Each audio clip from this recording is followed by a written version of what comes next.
Homer, Alaska's halibut fishing capital of the world.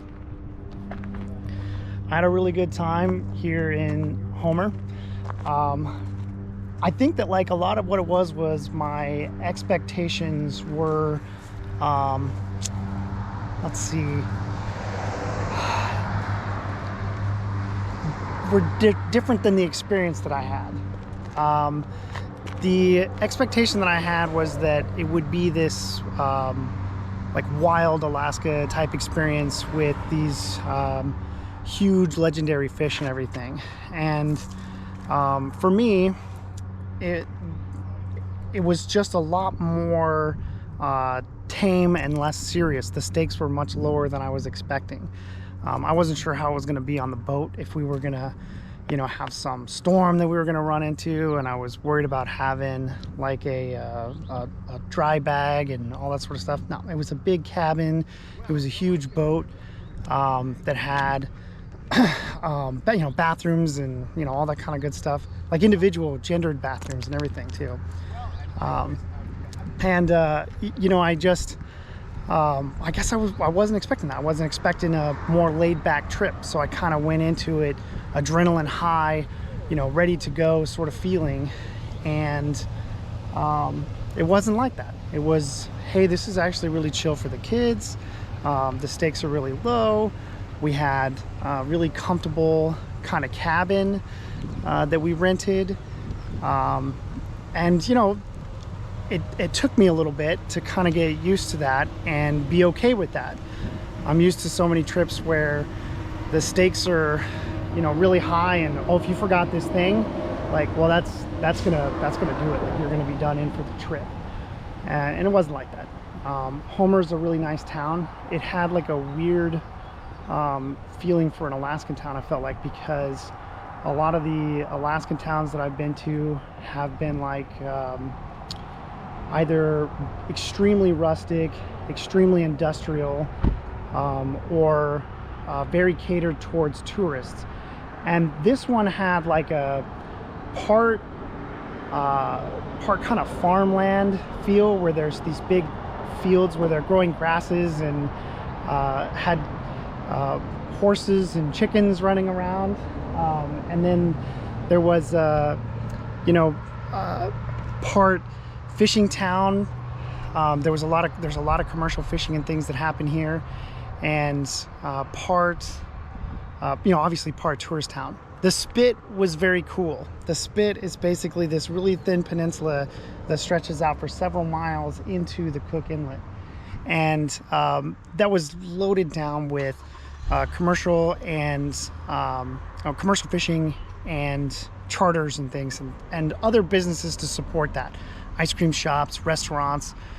We went to one restaurant there, and it was amazing. My wife said that it was in the top 5 meals of her entire life, and she's a foodie that like looks for these good meals and has gone out of her way all over the world for good meals. So top 5 right there.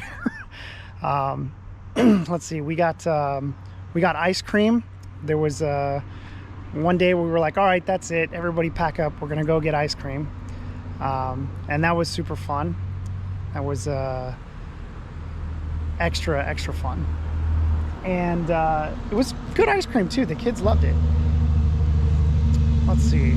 The halibut fishing experience that we had was kind of interesting because you could get, the limit is 2 halibut, but only one of them can be over 28 inches.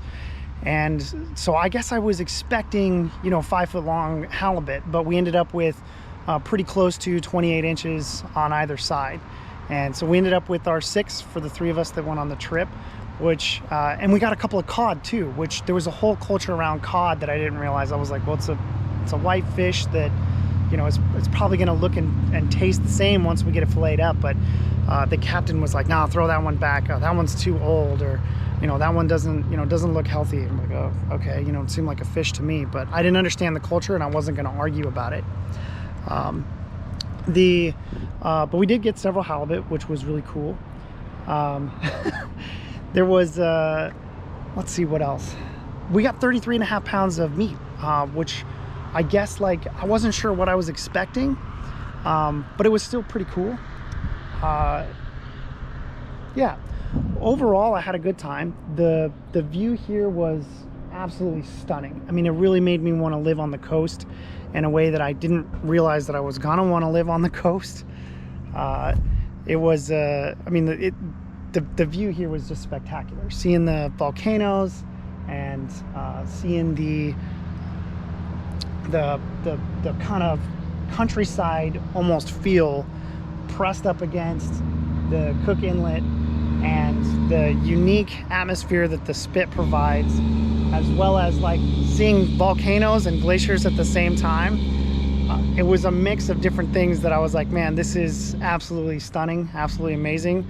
And I think that once I kind of realigned my expectations of the trip, it got a lot more fun, a lot more family friendly than I was used to. So I'm really glad that the whole family came for this trip.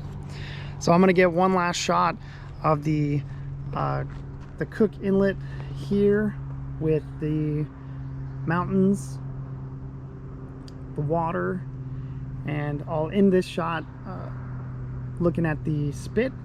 It's a really hazy day. There's a lot of humidity, so I'm sorry about that. Wish it was a little bit clearer. Wish you could see all the glaciers in the mountains and everything, because that is particularly cool.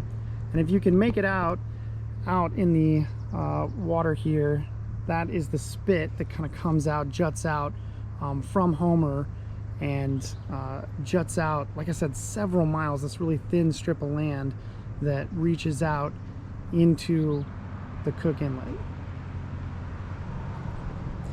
Well, thanks for watching. Hopefully this is useful to anybody that wants to come to Homer and they can see what to expect. Very friendly town, very interesting feel, very different than some of the other towns that I've been to. And you know, all my expectations and everything else aside, we limited out on halibut. We got 6 fish between the 3 of us that went fishing. So I mean, I don't think it'll disappoint, especially if you're coming here and you want a more family friendly experience. So thanks for wishing me luck. And the next trip I think we'll do will probably be to Kenai. We're gonna go dip netting, and that is gonna be a industrial amount of fish for a family. So definitely wish us luck for that.